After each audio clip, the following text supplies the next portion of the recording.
Alergias afetam mais crianças que vivem em lares limpos. É o que diz um estudo realizado pelo Centro Nacional de Estatísticas de Saúde Pública dos Estados Unidos.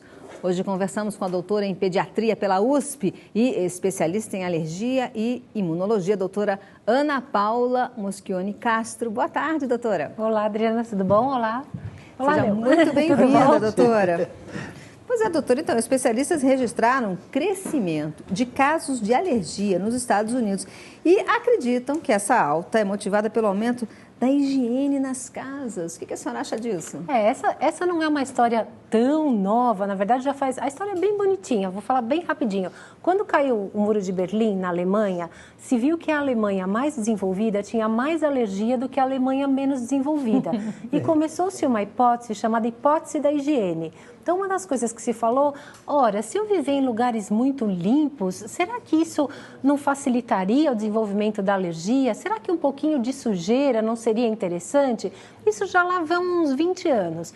Mas aí o que se viu é que, de fato, ter o contato com a natureza, brincar na terra, isso pode proteger contra as alergias. A gente precisa tomar um pouquinho de cuidado, porque higiene é bom, a gente gosta, mas tudo que é em excesso acaba não ajudando, né?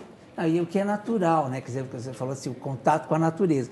Essa sujeira, vamos dizer, aparente, é uma outra sujeira, não é essa sujeira acumulada. Isso, poeira, exatamente. Né? Isso é muito importante. Direito, sujeira exemplo. Do bem, né? Quer dizer, o contato com a terra, próximo aos animais. Isso na Europa mostrou mesmo diferenças. Bacana. Agora, os mais antigos falam muito da vitamina S, né? S de sujeira, né? Que eles falam, né? E é importante esse contato mesmo, então, com toda a atmosfera, né? É bem interessante isso, porque as doenças alérgicas, elas são doenças do sistema imunológico. Então, quando você fala tanta gente alérgica por aí, é o sistema de defesa que vê atrapalhado. Quando ele olha um copo de leite, ou às vezes um camarão, ou às vezes a poeira, ele entende aquilo como inimigo e monta uma resposta de defesa.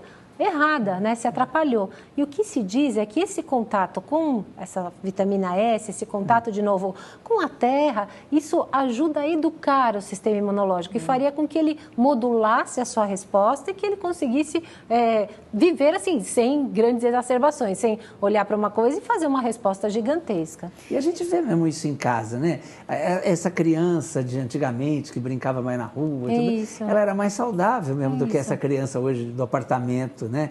Que vive gripadinho, você vive nos pronto-socorros, né? Você não viu essa história da vitamina D também, que está super na moda, que hoje em dia a gente vê que falta muita vitamina D? A gente não dá mais sol para as nossas crianças, exatamente, né? Então a gente não dá, a nossa vida nos centros ela é muito fechada, ela é muito indoor, né? Todo mundo solar impede, então, não é? Exatamente. Então, nós mudamos nossos hábitos e agora a gente está vendo algumas das consequências disso. A gente começa a se proteger tanto que acaba fazendo mal aqui. Então, agora todo mundo tomando vitamina D líquida. Então, são essas as coisas do mundo moderno, né? Que doutora, em termos de Brasil, o que a senhora tem visto em relação ao crescimento de alergias? Às vezes os pacientes falam assim, doutora, eu tenho uma alergia, mas todo mundo tem, né? Quer dizer, existe, por exemplo, para rinite alérgica, crise de espirro, coceira no nariz, que é a doença mais frequente, até 40% da população nos estudos brasileiros, em crianças. Então, isso mostra que não são poucos. E quando a gente está num centro urbano, né, essa prevalência ainda fica muito mais evidente. Então, sim, a população de alérgicos no Brasil ela é gigantesca. Doutora, aquele teste do risquinho no braço, assim, aquilo funciona mesmo? Isso se chama teste de puntura, funciona sim. Tem algumas indicações e contraindicações, mas nos ajuda a entender o que você está sensibilizado. Então, ele nos ajuda. Eu faço uma história, né? Pergunto coisas sobre você e aí eu decido se vale a pena ou não a gente fazer esse teste, mas ajuda. Tá. E a gente estava falando aqui do S de sujeira. Eu tenho uma pergunta aqui que fala assim, no contraponto, então, o pó acumulado irrita o nariz de muita gente, né? Tem gente que começa uma sessão de espirro. Quer dizer, esse pó acumulado... Não é para deixar pó acumulado na casa. Por isso que o Leão comentou, que sujeira é essa, né? Porque a sujeira da poeira, ela esconde o ácaro, que a gente chama de ácaro da poeira domiciliar, que justamente é um dos principais causadores das alergias. A gente chega em ambientes com carpete, as crianças com seus bichinhos de pelúcia, tudo isso está muito rico em ácaros que estão presentes na poeira e eles fazem todo mundo espirrar. Nada contra os bichinhos de pelúcia, mas eles têm que ser muito limpinhos, viu? É isso? Exatamente. Eu gostaria de perguntar para a doutora se existem produtos que devem ser evitados na hora de limpar uma casa.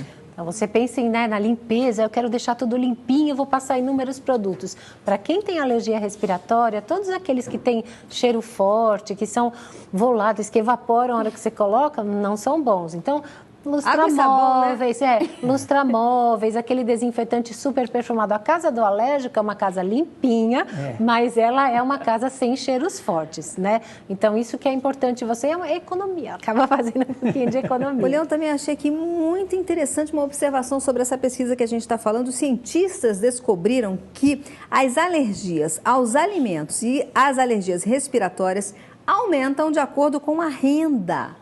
Qual a opinião da senhora sobre esse aspecto? É verdade, isso é verdadeiro. Você observa que nos locais de renda mais alta você tem mais alergia. Talvez porque esses países sejam mais urbanos, né? E que tenham esse pouco contato com a natureza de novo. Uma série de coisas. Eu às vezes uso antibiótico demais, quer dizer, uso tratamentos que são um pouco agressivos demais, assim dizendo. Acaba ficando debilitado. Acaba ficando, exatamente, ele acaba, quando chega um alérgeno, ele acaba entendendo como inimigo e falando inimigo, e aí montando uma resposta. Então, isso é interessante. De novo, aquilo que você comentou, contato com a natureza, né? E uma certa visita aí à terra, né? É interessante para nos proteger da alergia. É impressionante como a gente se faz mal, né? É impressionante. Isso agora, doutora, nós estamos agora vivendo esse momento aqui em São Paulo, principalmente, né, de baixa umidade do ar, né? O que propicia a manifestação aí de alergias e tal, nesse sentido? E qual o jeito que a gente tem para se defender? Baixa umidade, ar muito ressecado, machuca bem as nossas vias respiratórias. Machuca de todo mundo, mas o alérgico é aquele ser que tem mais inflamação, ele está sempre mais sensível, né? Mudanças bruscas de temperatura e tudo mais. Se você reduz a umidade, você leva a um grande ressecamento das vias aéreas. Isso irrita e isso inflama. É ruim para todos, mas o alérgico acaba sofrendo mais. A resposta é simples, manter as vias aéreas molhadas. Então, hidratar-se, tomar bastante líquido, colocar líquidos, a gente fala adequados, tipo solução fisiológica no nariz, isso é fundamental. As medidas de proteção da casa, quer dizer, a velha e boa bacia, né, durante a noite, a toalha molhada pendurada próximo da criança. E a gente fala das crianças porque elas sofrem mais, mas essas medidas ajudam. Também, né? Exatamente, essas medidas ajudam para todos, viu? Maravilha. Agora, eu falei aqui São Paulo, principalmente, a gente está falando para todo o Brasil, porque eu acho assim, onde tem mar, né? Sim. Parece que pelo menos tem uma ventilação, não é isso? Sim. É diferente de uma cidade A umidade nas regiões litorâneas, ela é de fato maior, mas quem mora no litoral precisa tomar um pouquinho de cuidado com o fungo, né? A facilidade de bolor, ela também acaba sendo maior. Então, temos que estar sempre olhando para a nossa casa, né? O nosso quarto, o nosso santuário lá, então, onde vocês dormem, né? Olhar o quarto, dar uma olhada, o que ele me ajuda ou o que ele me atrapalha. Então, isso sempre bom para a prevenção, né? Tá certo, doutora Ana Paula. Então, muito obrigada pelas suas informações. Agradeço, obrigada meninas. pela sua presença. Muito obrigada. Foi fundamental. Muito obrigada. Vamos olhar então o nosso quarto, manter tudo bem limpinho, sem pelúcia, sem nada, para não atrapalhar a nossa respiração.